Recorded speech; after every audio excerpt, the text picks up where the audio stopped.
welcome back to my channel, Lorene HD. For our last episode, I'm here with Michael, whom you've already seen in the previous episode.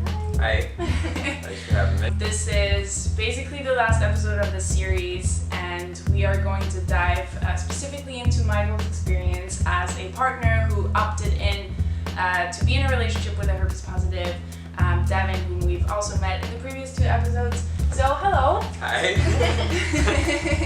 For people who haven't watched the previous episode, do you want to introduce yourself really quickly? Yeah, sure, real quickly. Hi, I'm Michael Miller. I'm a men's life coach. I also do men's retreats, singer, author, and lover of musical theater. And soon Very to be simple. husband. And soon to be husband. Soon to be world traveler with my fiance. That's amazing. In the previous episode, I asked you guys if you had been in this situation before, and you said that you had a previous partner or potential partner that had disclosed to you that she had herpes, and your reaction was kind of like, no, I don't feel like doing this. What changed with Devin? Was it something that you inherently felt? How are the two different, I guess? So for me, I'm very feelings oriented, and I go off my intuition a lot. And with Devin, there was almost no hesitation when she told me. Mm-hmm. So it was like a very dramatic thing that she like paused and was saying. But when she said it was just like, oh, okay. Like not a big deal at all. And it was a stark contrast to my experience prior to her, which was lots of fear, like lots of no, like this is not okay. And my understanding of herpes did not change in that time. It was just my knowing that she was the right person for me. Do you feel like the fact that you had been in that situation before sort of had an impact with how you reacted the second time? No, I don't feel like that had an impact. So I was not going into any relationship or potential one thinking that this person may have herpes or may have an STD. Okay. Like that was not a thought that went through my head. Mm-hmm. So both times it was shocking. Okay.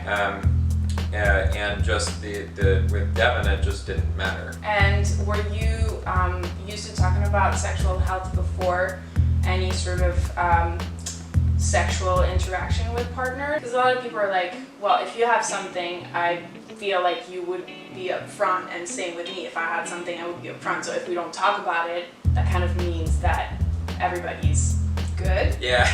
Which is flawed. Yeah. Super flawed. I would say that's exactly like, and as a dude who doesn't, you don't talk about that stuff. Yeah. But yeah, you just assume that it's like, okay, everyone's clean, great, like this is fine, and it's not a conversation that you typically have.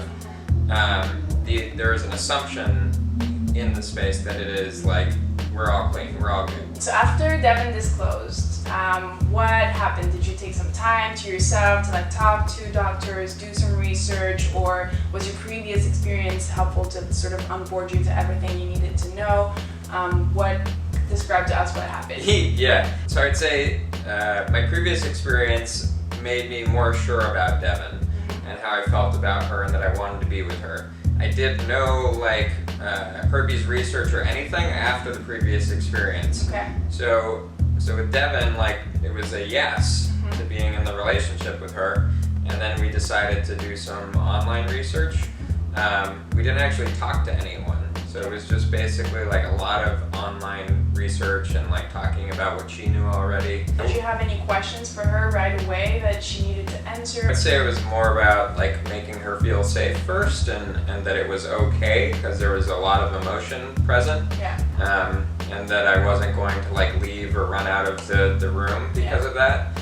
And then after that, it was when we were on firm footings, it was talking about, okay, what does this really mean? Like I don't know what this means. And so we did some research and all kinds of stuff. And one of the interesting things, like, what I would say is like we actually held back in some parts of our sexual relationship, which changed later on after I got herpes, and then also after we talked to a sex therapist. So that's a good segue into my next question. After you guys obviously decided to move forward, in the previous episode you shared that you had a conversation about condom, had a conversation about most of all the relationship and what you guys meant to each other, and there for what that meant for the use of condom, decided to drop the use of condom, and then you contracted herpes. Yeah. How was that experience for you? So that experience, it was a mix of emotions, I would say. But it was mostly for me, like, when we made that choice to stop using condoms, it was also a choice, like, I'm in this relationship for the long haul, and I didn't expect to get it. Like, I never get sick, so I was just like, I'll be fine. Yeah. Like, I'm totally immune to this. And I even said that to her. And so when I got it, I was just shocked. And there was like a feeling of shame immediately. Shame and guilt and like, man, like what, why did I risk this? And all of these things came up, and she felt terrible. So I was comforting her too, and like, I was well aware of the risk when like we were doing this, and it was my choice. Was there some anger towards her? No, not there. There was no anger initially, and then there was some anger about not about. Well, it was about like her giving it to me, but also like her getting it in general. Like there was some anger there of like, why would you do this? And I know as a life coach, it's all my projected crap onto her. Yeah. So I'm not like gonna actually hold any of that on her. I'm gonna take care of it myself. Yeah. Right? Yeah. I'm gonna look at where, what judgments do I have of myself, which mostly were around not protecting myself completely. Mm-hmm. But when I actually get back to like what I really want or what I really wanted, it was like I didn't want to use condoms the rest of my life. That's not a life that I want to live. Somebody else may be totally fine with that. I wasn't. And how did that affect your, confidence, masculinity, your perception of yourself? So I would say that my confidence hasn't changed in general at all. Like I would assume it would be impacted if I was like back out on the dating scene. Yeah. And there's definitely times where I feel like, oh, like I'm broken or like something's wrong with me, and like, I'm not supposed to have this. Yeah. Like as like the all-American guy, like I'm not supposed to have this. There's an error somewhere. There's an error. So that comes, and it's just like, okay, like let it go, let it go, and do some forgiveness and do some meditating, and it doesn't have to impact me or anyone else if you don't want it to. Has having Devin there by your side, who's had it before you, has that helped positively your processing of the diagnosis? Yeah, no, it definitely helped because she was very loving and caring, and like we just had open conversations about it whenever it would come up, and I like to just talk about my feelings when they show up. Didn't do that for a long time. Welcome to the club! Yes. I'm assuming that you have told your friends or your families. You guys mentioned before that you help other people. You just like come forward with your diagnosis to couples or to anyone really. How has that experience been for you? Yeah. So I will disclose it in conversation if it comes up, if it seems to be necessary. Right. I actually haven't disclosed it to my family, so hey mom. Oh my God, really? Yeah.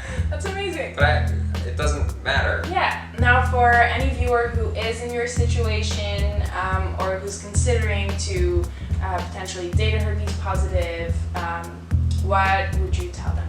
So anyone that's considering to date a herpes positive but does not have herpes themselves. Yeah.